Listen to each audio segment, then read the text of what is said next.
This is important because we will be using this information. So this is the number of charges, number of free electrons. What is the charge on each electron? Conductivity tells you how conductive a material is. So hello everyone, a very warm welcome to LN Overseas. So I'm back with the series that is 45 topics in 45 days. In this series we take 15 topics from each subject, of course summing up to 45. And today we are going to understand a topic of physics, and that is the drift velocity. So drift, what is drift? Right? One thing that comes in my mind is Sir Vin Diesel. So suppose you are Vin Diesel, you are moving in a car, you pulled on your handbrake and you turned the vehicle. What is going to happen? The car is going to turn, but it is going to move in any other direction. The face of the car is in some direction, but the car is moving in any other direction, isn't it? So there is something as intention, and the actual movement is kind of different. Getting the point? So that what drift is, right? You know that drifting in a current, drifting in a river, on a raft. Yeah, you all have heard these terms somewhere. So what is drift? The movement in any other direction than the intention. How that thing is useful here in current electricity? We'll see. Okay, so suppose we have a conductor, and I zoom into that conductor. What you are going to find? There is positive particles, they are fixed, and the electrons are moving. Right? That's how we define the metallic solids, right? And the movement of this electron is Brownian motion. What is the Brownian motion? They are colliding here and there, here and there, here and there, right? With their fellow particles, right? Or say positive charges or whatever, right? They have a random motion, right? And between any two collision, their motion is straight line. This is important because we will be using this information, right? The motion is straight line. Okay, something like gaseous movement, isn't it? And in fact this model is actually based on the same model only, right? The model of KTG. Yeah, so that's a topic of a different day, but electrons have their random motion. Okay, now on an average, if I look at this conductor, so I can find one electron in every direction as in, so there will be one electron that will be moving in this direction, one will be moving in this direction, one will be in this, one will be in this, right? So when there is no disturbance, no external agent, the average velocity for this huge sample space, that would be 0. Right? You cannot see any movement, right? Yeah. So on an average, the velocity is 0. Yeah, definitely true. But I am interested in finding what is going to happen when I apply any external agent. Why? Because in complete current electricity, you know, it is based on VI, potential difference and current. Right? Potential difference is something I apply and current is something I get, right? So this is cause and this is effect. But this is not a pure science. This is something, a workaround, something of a workaround. Means that we and I are just shortcuts made by scientists to understand the current, understand the circuits. Right? Because they are measurable directly. They are something that is measurable. They do not tell you what is actually happening.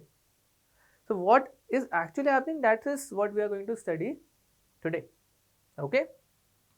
So now we have a conductor and we have a cute little electron inside this conductor. Okay. The general behavior of this electron is something like this, right? It is colliding here and there, colliding here and there, right? Goes to this point. Okay, basics hai. You just said Brownian motion. Now let us go back in time. Back in time.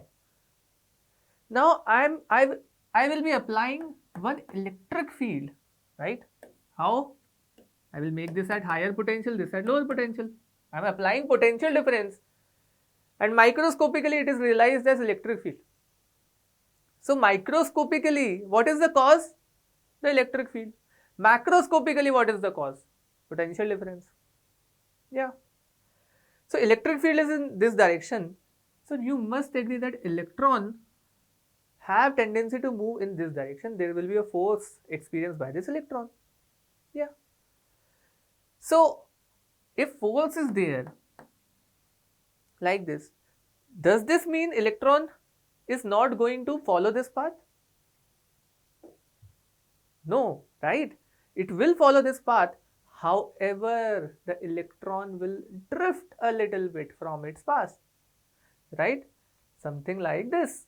It is going to drift a little bit. Yeah. Seems right? Could happen. So what is this force on this electron? What is this force on this electron? Force is equals to E over, or say E only, right? E only. Okay. E into E. If I give it some vectorial notations, right? This will be minus E into E. Agreed? Force is in this direction, electric field is in the opposite direction. Yeah. And if I have to calculate the acceleration, this is minus E by m. Yeah. Now let us talk about any ith electron. Can we find the velocity of ith electron? Right?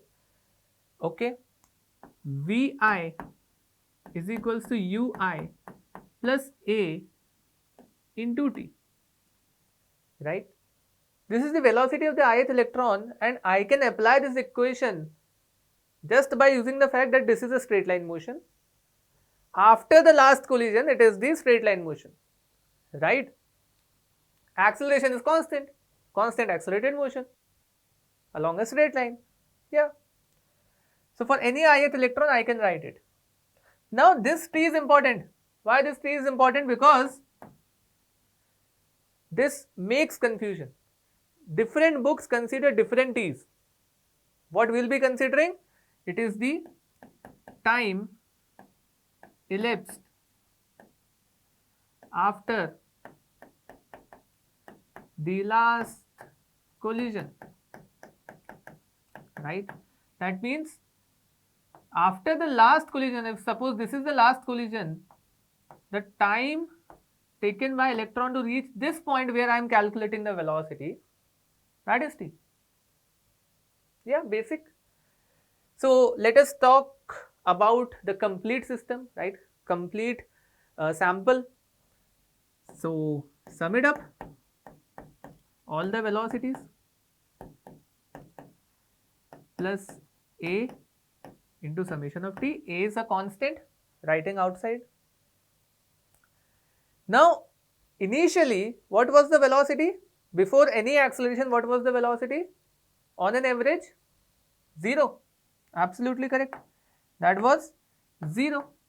This term is 0. And this, my friends, is your drift velocity. The average velocity with which the electron is moving in this direction. So this drift velocity is equals to acceleration is minus E over m. Summation of tau, I will be writing it as tau, right? Summation of t, I will be writing it as tau. So this is average time after the last collision, and this is the formulation of drift velocity. Yeah. However, In certain books, you are going to find the formulation of drift velocity as minus E by 2m into tau. Now this creates a confusion. Here we have 2, here 2 is absent. So both are correct. Both are correct. They are nothing but an approximate model, right?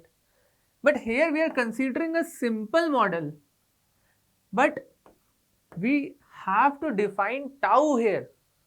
Tau is average relaxation time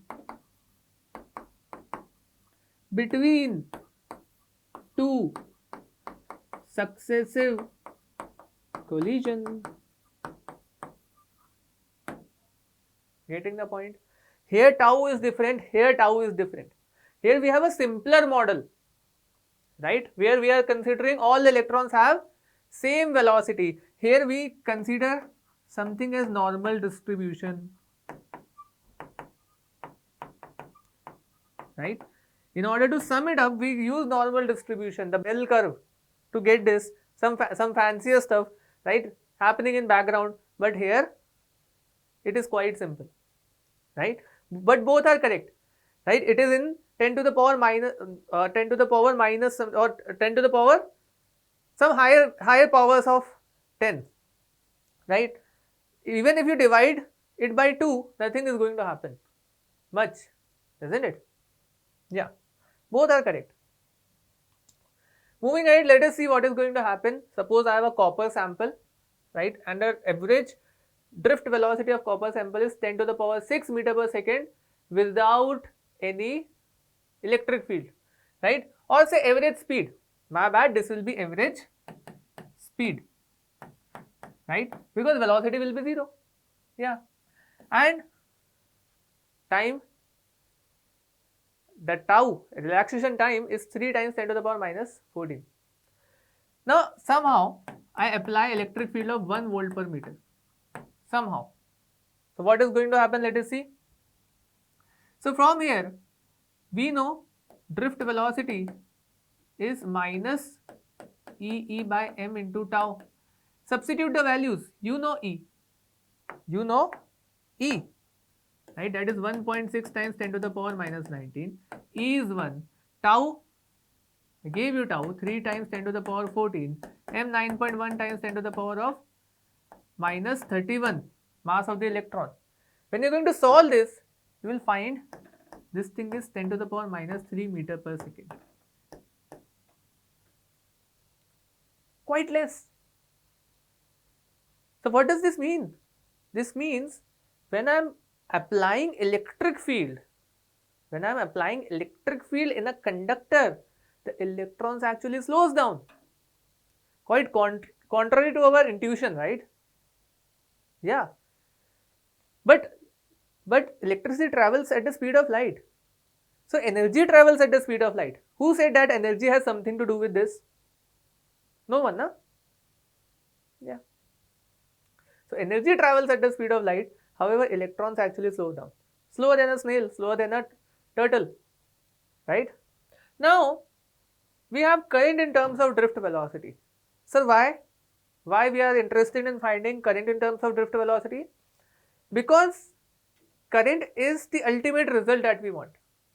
We are applying V, that is giving me E, that is giving me Vd, right? There will be a drift velocity and there must be a relationship between Vd and I so that I can relate V and I.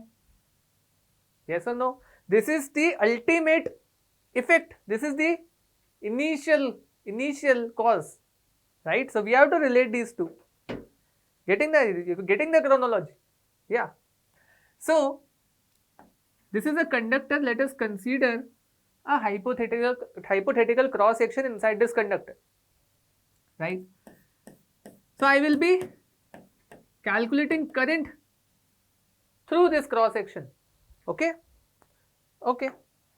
Now consider another cross section just behind it, and suppose the time taken for any electron that is present on this cross section to reach to the other side is delta t. Electron is present here. For this electron to reach to the other cross section, the time is delta t. Okay. So inside this cross section, there could be number of charges, right? And in this delta t time, all of these charges are going to cross this cross section. Duh, basic. And any charge that is present outside, behind it, that is never going to cross it in delta t. Yeah. So if that is the case, let me define one thing. N is number of free electrons per unit volume. If N is number of free electrons per unit volume, can I calculate total charge inside? Let us do that. Total charge inside this is N into volume. Agreed? Volume of this cylinder that is being formed. Yeah. So this thing is equals to N. Can you calculate this length? This length is equals to Vd into delta t. Agreed? Yeah. So this thing is equals to Vd into delta t, length into suppose area is A. Right? So this is the number of charges, number of free electrons. What is the charge on each electron? That is the number of free electrons multiplied by charge on each electron. That is the total charge inside. Yeah.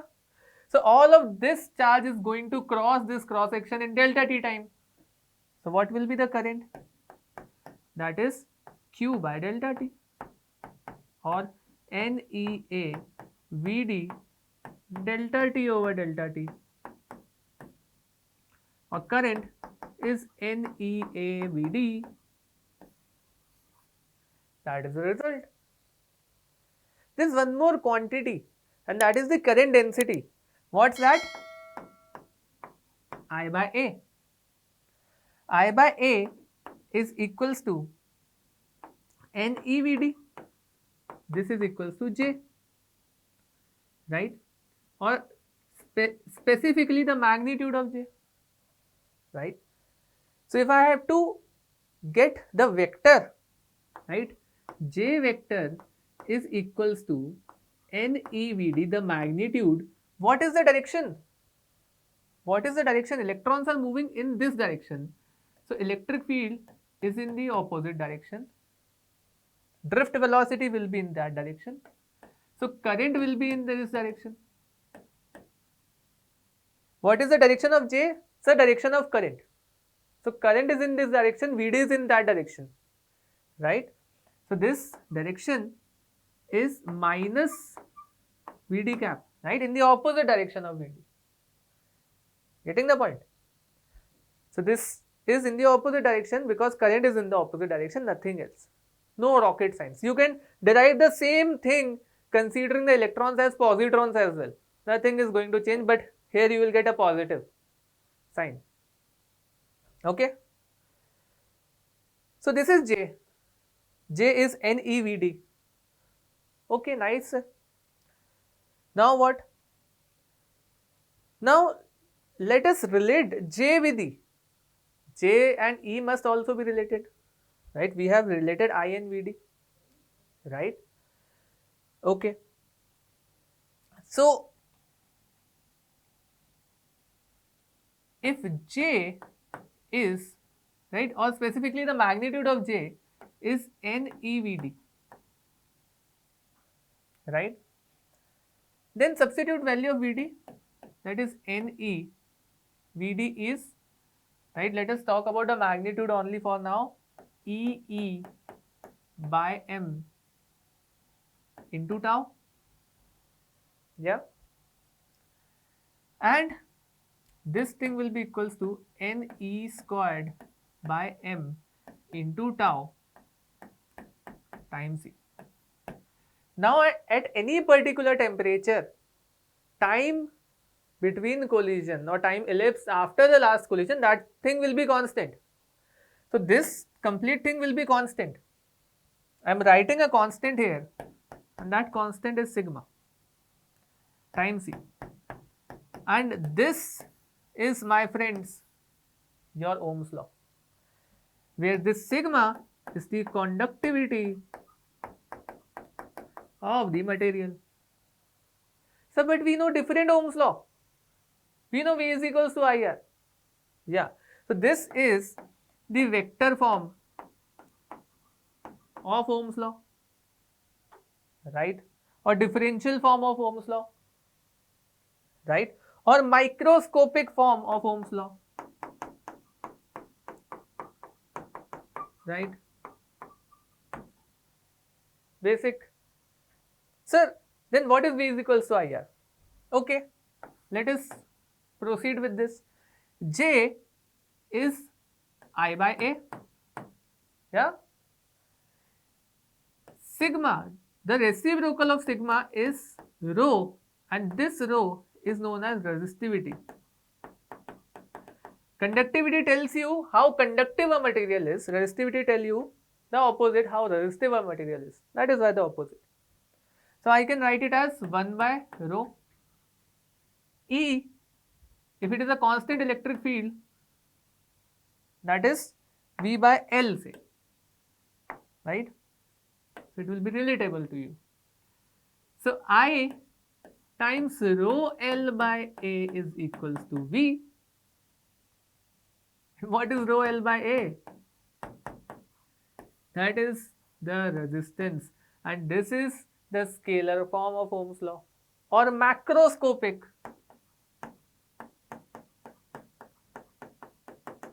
form of Ohm's law.